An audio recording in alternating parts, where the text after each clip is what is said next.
그동안 잘 지내셨나요? 안녕하세요, 문명훈입니다. 8월 말부터 시작된 조국 장관을 둘러싼 파장이 2달 가까이 이어지고 있습니다. 지난주부터는 진보 보수 가릴 것 없이 대규모 집회가 열리고 있죠. 오늘은 지난 시간에 이야기했던 것처럼 군중 혹은 대중을 다루는 책을 소개할까 합니다. 이 주제와 관련해 가장 유명한 책이 귀스타브 르봉의 군중 심리일 텐데요. 귀스타브 르봉이 이야기하는 군중이 무엇이고 군중은 어떤 성격을 갖는지에 대해 함께 이야기해 봅시다. 귀스타브 르봉은 우연히 수많은 사람들이 한자리에 모였다고 군중이 되는 건 아니라고 말합니다.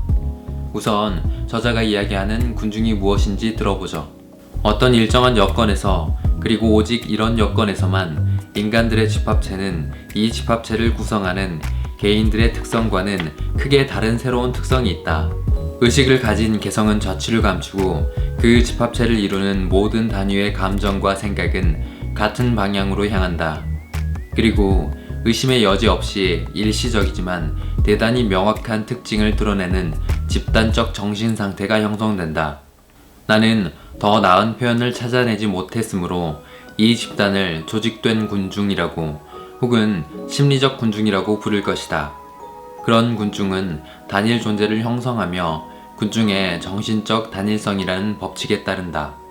아무리 많은 사람들이 모여도 번화가나 축제의 유동인구는 저자가 이야기하는 군중이 될 수 없습니다. 공유하는 집단적 정신상태가 없기 때문이죠. 반면에 바로 그 이유 때문에 촛불 집회에 모인 사람들은 한 목소리로 구호를 외치지 않더라도 군중이 될 수 있습니다.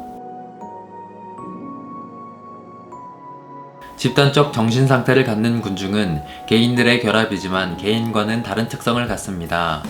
이 책은 군중이 갖는 여러가지 특성을 보여주는데 그걸 종합해보면 동질성과 무의식적 반응, 이 두 가지로 나눌 수 있습니다. 군중 속에서 개인의 개성은 사라집니다. 직업, 연령, 성별, 계층 등의 외부적 요소도 그렇지만 개인의 성격이나 생각도 드러나지 않습니다. 군중 속에서 평준화되는 거죠. 현재 진행되는 집회만 보더라도 각계각층의 다양한 생각을 가진 사람들이 모였지만 미디어를 통해 본 집회는 조국 수호나 조국 사퇴를 외치는 하나의 덩어리처럼 보일 뿐입니다. 동질성을 갖는 집단을 움직이는 것은 군중의 무의식입니다. 저자는 군중은 의심할 나위 없이 무의식 상태에 있다고 말합니다. 여기서 무의식은 본능적 혹은 비이성적 상태를 말하는 거죠. 폭력 시위가 잦았던 19세기의 상황을 보며 저자는 군중의 비이성적, 충동적 성격에 주목했습니다. 대규모 군중 속에서는 일반적인 의사소통이 어렵습니다. 가장 효과적인 소통 방식은 구호와 외침일 겁니다. 그보다 복잡한 내용은 전달하기 어렵죠. 개인이 합리적이고 이성적으로 사고하더라도 그걸 단순한 구호로밖에 표현할 수 없습니다. 그리고 개인은 그 단순한 구호에 영향을 받게 되죠.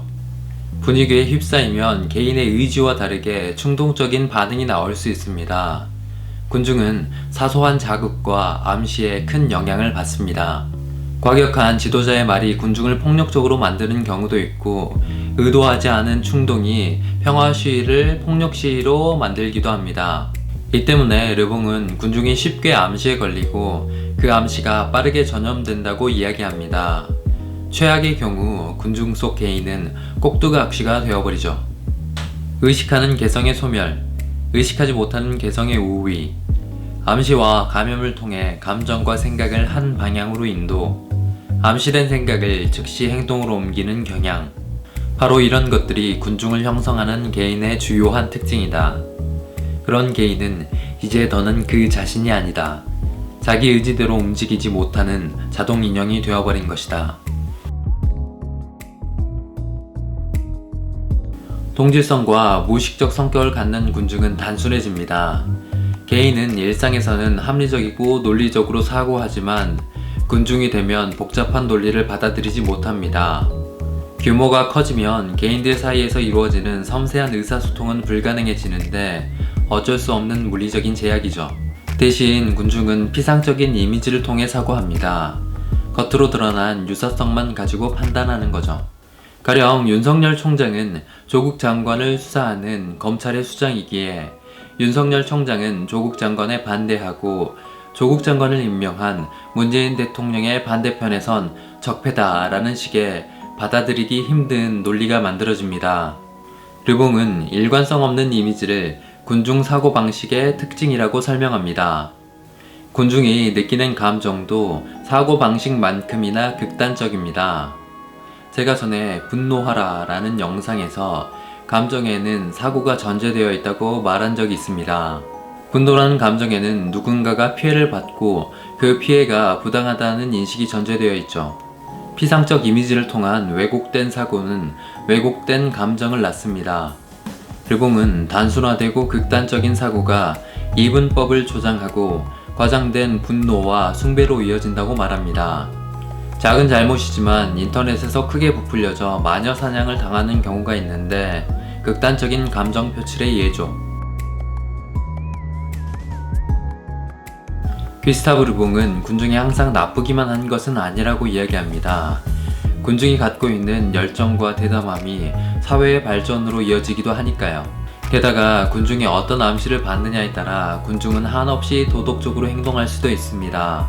이러한 긍정적인 측면에도 불구하고 귀스타브 르봉은 군중의 위험성에 더 주목하죠. 귀스타브 르봉의 설명에 동의하지 않는 사람도 있을 겁니다. 그렇지만 일부나마 군중이 극단성과 비합리성을 갖고 있는 건 사실이죠. 우리 사회가 더 나은 방향으로 가기 위해선 이런 군중의 성격에 대해서도 고민해봐야 할 겁니다. 다음 시간에는 군중 심리와 함께 군중을 다루는 고전으로 꼽히는 가브리엘 타르드의 여론과 군중으로 찾아오겠습니다. 다음 시간에 만나요.